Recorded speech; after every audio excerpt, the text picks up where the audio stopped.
What is going on, guys? My name is Bucky Roberts and welcome to your very first tutorial in Adobe Photoshop.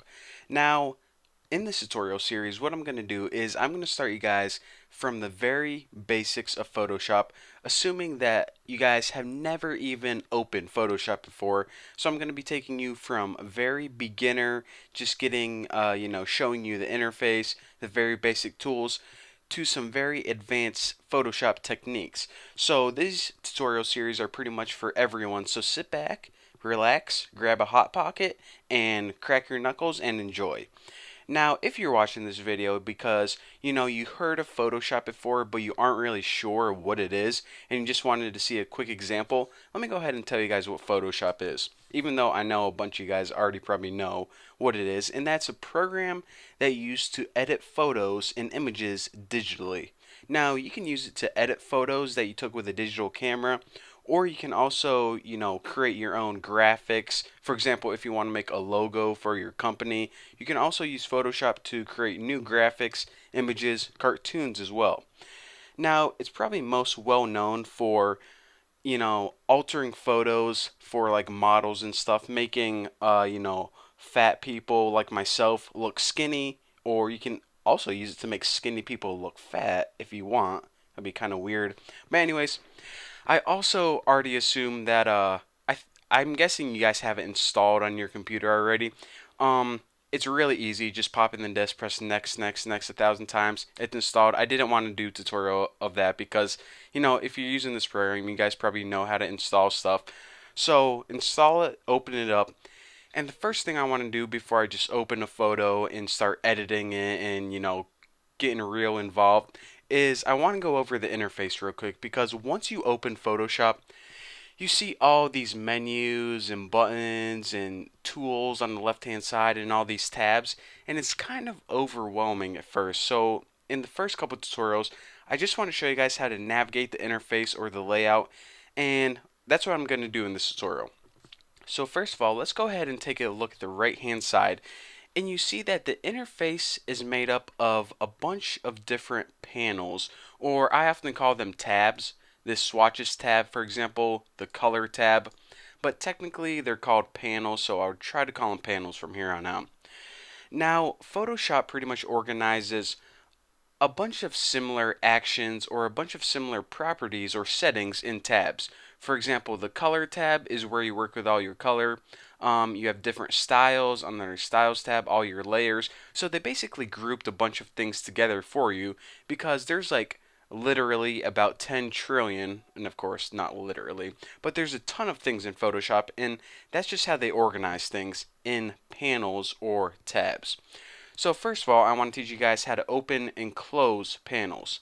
Now, right now we see that there's a swatches, color, adjustment, styles, layers, channels, and paths panel open. Now, Photoshop actually has a lot more panels than this, and if you ever want to open one, or if I'm talking about a panel and you guys don't see it, just go to this window menu, and the options with the checkbox are the panels that are open. And for example, this histogram, history, info, see how they don't have a check next to it? That means that the panel is not open. So if, I say open your color tab or color panel, just go ahead and make sure it has a checkbox and you're good to go. So after that, I want to show you guys how to collapse and expand these.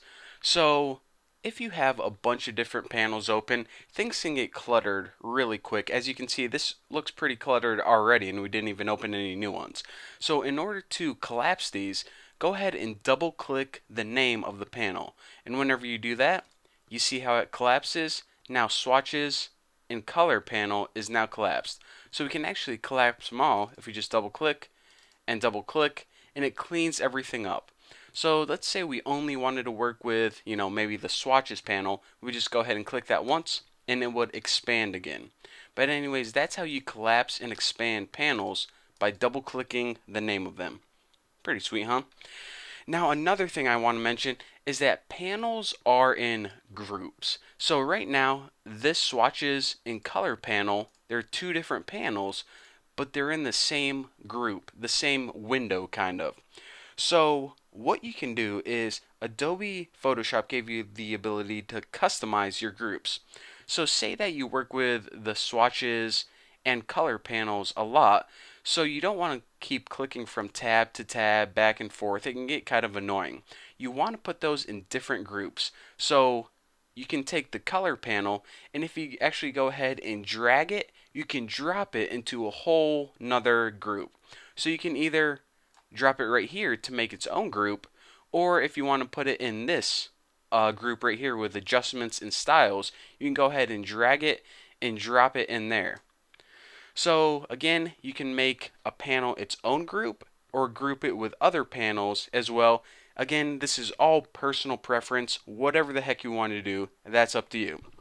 Now, if you want to get super crazy, you can actually have this well, I guess we might as well work with the color panel. So you can actually drag this and drop it right in this gray area, and then it's going to turn into its own floating group. So this pretty much gives you the feel of, like Microsoft Windows where the windows are floating around. But I usually like to have them in tabbed groups just like that. But if you want to get crazy, have that little window feel, have it float around, go ahead. Now, the last couple things I want to talk about, because I know you guys are probably falling asleep from this freaking tutorial already, but, we didn't, turn any oranges in the robots or anything cool with images yet. But a couple more things about the interface is you can also collapse and expand entire panel sets. Now, what's a panel set? Well, the panel set is pretty much this column of panels right here. So if you are working on a big image and you want to hide this entire set, then go ahead and click this little double arrow right there, and it's going to collapse this entire column, give you some more space to work on your image. Now, again, there's actually two sets right here in case you didn't notice. So let's go ahead and expand both of these sets, one right there and one right there. So again, through those things, you pretty much know now how to do everything as far as customizing your panels, getting your layout exactly how you want it to. Now, the last thing I want to talk about panels, and guys, I promise you guys, this is the last thing I'm going to say about panels, and then I'll go on to something a little bit more interesting in the next video.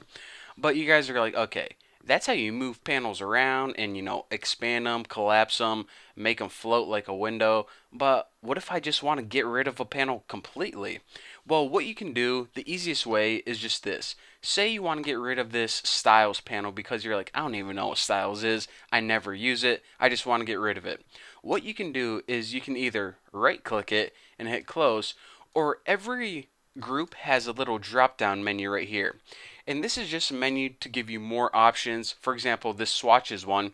If you just go ahead and choose that little menu, it's going to give you more options about the swatches panel. Obviously, like any menu would do in any program. So, now that you are experts on Photoshop panels, we can move on to some more interesting topics, something more useful and exciting. But for this tutorial, I just want to say thank you guys for watching, and if you have any questions at all, then you can ask me on my Twitter, Google+, or on my forum, and I'll put a link below in the description, or you can, just leave a YouTube comment, but whatever. So thank you guys for watching, don't forget to subscribe, and I'll see you guys in the next video.